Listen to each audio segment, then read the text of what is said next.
Hello bachon, let's read this question. The question says, if F denotes the ratio of the number of nuclei decayed ND to the number of nuclei at T is equal to 0, that is N naught or N0, then for a collection of radioactive nuclei, the rate of change of F with respect to time is given by, and the lambda is the radioactive decay constant. So the given options are A, lambda e to the power minus lambda t, B, lambda 1 minus e to the power minus lambda t, C minus lambda 1 minus e to the power minus lambda lambda, और option D minus lambda e to the power minus lambda t. So चलिए सबसे पहले लिख लेते हैं की concept and the key concept for this question is radioactive decay law.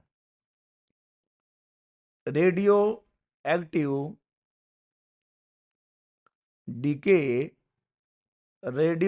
decay law. We know that according to radioactive decay law, n is equal to n0 e to the power minus lambda t, where n0 is the number of nuclei present at time t is equal to 0 and n is the number of nuclei present at time t is equal to 0. It means we can say n is the number of nuclei remains, जो disintegration होने के बाद T time तक disintegrate होने के बाद जो number of nucleus बच जाते हैं वो है N, and lambda is decay constant, जो कि गिवन है क्वेश्चन में ही. देखिए अगर हम यहाँ बात करते हैं, इस फॉर्मूले को हम यूज करेंगे इस क्वेश्चन को सॉल्व करने के लिए, तो चलिए इस कॉन्सेप्ट को यूज करेंगे और देखेंगे कि कौन सा ऑप्शन हमारा सही ऑप्शन होगा. क्वेश्चन में बात हो रही है कि एक रेशियो है जो कि एफ से डिनोट कर रहे हैं हम लोग, F, and what is F? F is the ratio of the number of nuclei decayed, जो डिकेड हो गया है, और जो नंबर ऑफ न्यूक्लियस जो इनिशियल था, तो इसका रेशियो है. ओके, तो हमको क्या पता करना है? हमको पता करना है the rate of change. The rate of change it means dF/dt पता करना है. तो अगर हम रेडियोएक्टिव डिके लॉ की बात करते हैं तो ये हमको क्या देता है? n0 e to the power minus lambda t. ये हमको देता है नंबर ऑफ न्यूक्लियई रिमेनिंग जो बचे हुए हैं. ठीक है, इनिशियली कितने थे? इनिशियली n नॉट थे, और टाइम t पे कितने बचे हैं? n बचे हैं. तो डिके कितना हुआ होगा? डिके हम कैलकुलेट कर सकते हैं. Number of nuclei decayed, number of nuclei decade